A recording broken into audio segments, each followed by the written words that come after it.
having using the platform of where you are to, make everybody, improve people's lives. You talk about meeting with Taylor Austin and what that kind of meant to you and what that experience was all about.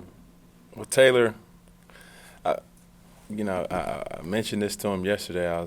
It's kind of like a big deal. A person who created a big splash over, social media, Facebook, Twitter, Instagram, and when I tell you no lie, people were calling me out. A person of, my magnitude, I pay people to make sure that my number is not easy to get out. And I was hearing voice messages left and right, and people are leaving messages on my phone as if, I leaked it or whatever. And I told him, his impact has been felt to so many people, and for me to have the opportunity, and I was just thankful that I had, the time to do it. And when I first met him in the Decker family, I first met his dad, Tim, who's an interesting person.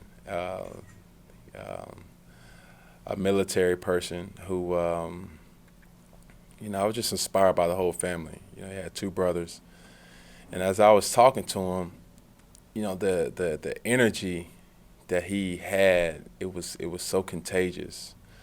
And for a person to be going through what he's going through, I kind of got that feel that everything was good. We was up in the. We was up in the hospital room shooting Nerf guns, and then just as soon as everything was going good, just like that, he kind of didn't feel so good. And from a person who has kids, and I know I can only imagine as a parent, as a father, what Mr. Timothy is going through right now, and I commend him for being able to not only tell his story but using his son as inspiration to people. I look at it, and so many people, wherever you may go, they may complain, they may take certain things for granted. Having a conversation with my own family about Christmas and the real meaning, and it's not necessarily about Christmas. It's just about being around family members, and certain people don't even have great health. So we prayed about it. I'm still praying about a speedy recovery for Taylor and the Decker family, and hopefully everything works out. I think what everybody saw from that video, the moment was that hug. Mm-hmm. I mean, what was that moment like for you when he's in a hospital bed, springs up? Yeah. So when I first went in there, it's like he was froze, and I didn't know how he was going to be. I read a lot of things about him, the things that he likes, and then when I go in there, he just hugs me, and it's just the parent touch, man. You can't really explain it, and just for a child, my heart falls for a child, in any situation. And I was just there to just, comfort him. And, I don't know, man. It was just something that was just, happened naturally. He's a person that's full of joy, full of energy. And it's sad what he's going through, but I was just happy to be there just to witness that. Were you able to follow up with him afterwards? How's that usually work? I mean, you seem touched by him. Do you think you'll be able to find out after the surgery how it went, everything like that? Of course. We had a brief conversation. Was there for a couple hours, and one of the main things, he was telling me certain things about him and telling certain things about myself. And one of the things he mentioned is the food that he likes. I said, I like food too. He said, well, what kind of food do you like? He said, well, I like sushi. I said, sushi? 10 years old? I didn't eat sushi until I got to college. They weren't rolling. My mom was rolling up rice rolls and avocado and salmon, in the kitchen, growing up. And he said he likes crab legs. So, the family got an unbelievable dinner last night. And when I reached back in when I called his dad to see if everything went all right, he had went to sleep. So hopefully he had a pretty good breakfast this morning, eating fresh leftovers, let's say that. We had talked a couple weeks ago, and you said you don't like media being there for things like that because it's not pure. I guess, you could have called a TV station, they would have been right there in Atlanta. How important is that to you that moment is just between you two? Well, I didn't even really didn't want the pictures to be taken then. I mean, I felt as if the time was right. I didn't want to bombard, the family, Miss Adrian, his mom, and Mr. Tim, his dad, and everybody was kind of open to taking pictures. So that's one thing. The big picture is he wanted something, and it was proper people put it in place for that to happen. And I was just lucky enough to be able to grant a person a wish. And if I'm able to, shine light on anybody, that's not doing anything negative, I'm all for it. And if I have the opportunity to do it, I will do it. And this is just an example of that. It's nothing that I went out the way or they went out the way just to gain attention. I see a lot of people do certain things, and I question the genuineness of it. That's just my personal opinion. But anybody who's taking time out of their schedule to help others, I commend it. I commend it because no one knows what you actually go through as whatever your profession may be, an athlete, an entertainer, a fireman, or a police person. It doesn't matter. You have a responsibility, and that's to always give back. That's what my father always instilled in me, and that's what I'm trying to do. Cam, how much do these sort of things for you, just the Santa Cam, put things in perspective in a year where things didn't go the way you guys wanted on the football field, to know that, hey, it's not the end of the world? It's not. And you have to really look back and always have like a reset button for you to just realize the real purpose of why you do what you do.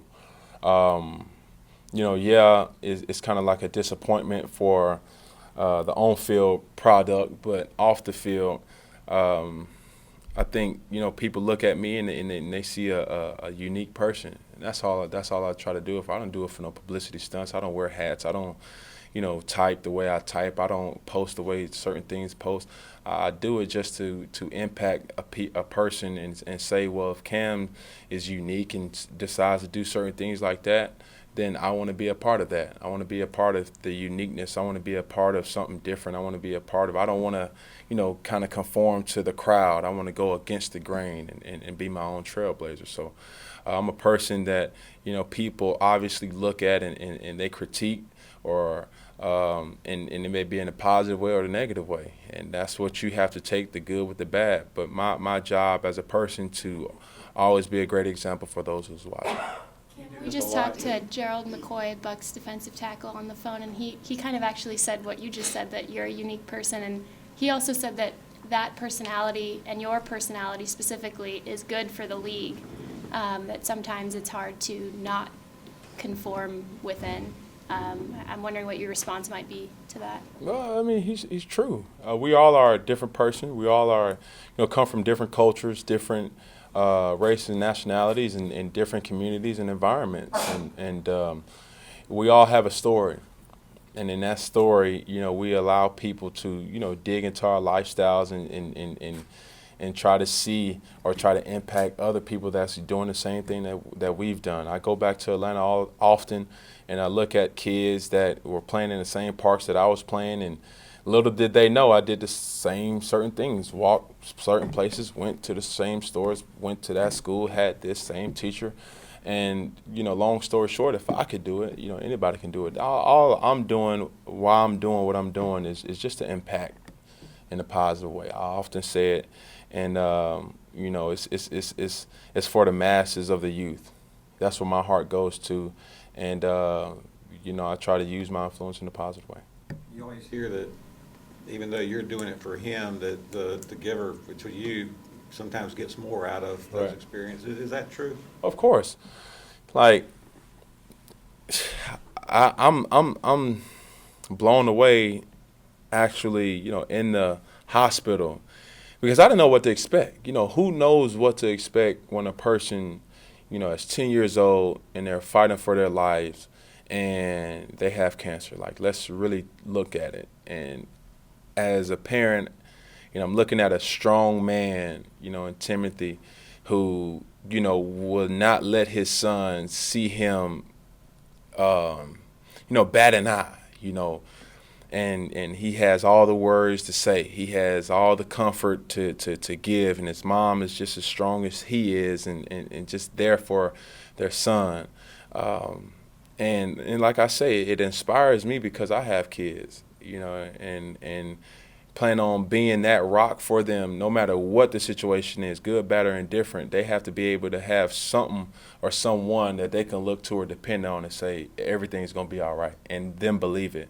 I'm looking at a young man yesterday, and he doesn't know what the future holds. We don't even know what the future holds. But when he looked at his dad and he looked at his mom, he just knew that everything's going to be all right. His dad whispered something in his ear. I don't know what it was. But those are little things that I take into consideration and put in my little daddy notebook and say, if any one of my kids have any problem one day, that's certain things that I have to do. I want to do that. I'm admiring, great parenting.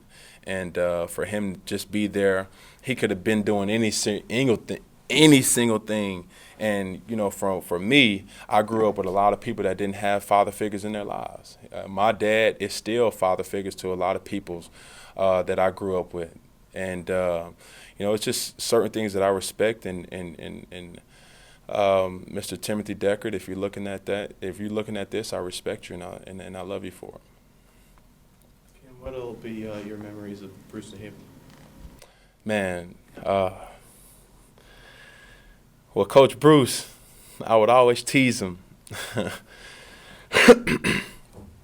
and I always say to him, I was like, Coach Bruce, I see at the end of each year, coaches either, get raises or they either stay the same. And I don't know, we in the production business with, having good statistics and stuff. I say, if you ever want a raise, man, you put me back there at kick return and punt return. And he'd always smile at me and say, Cam, nah, not this game. And his energy, a person of his standard and his stature, the energy that he brought to the game. He had, the whole special teams unit singing songs, singing riddles, and nobody did it like Bruce. And he would have guys and fighting as hard as they could for him. And, I didn't have the luxury of playing the special teams because I think, my position requires a lot. But for him, he got my respect. Prayer goes out to him and his family for a person who took his job as serious as they come. Anytime a person's in the league for 20-plus years, it speaks volumes of him. He was in the league for coaching 44 years. That's older than me, obviously, and he's seen a lot of football. When you look at this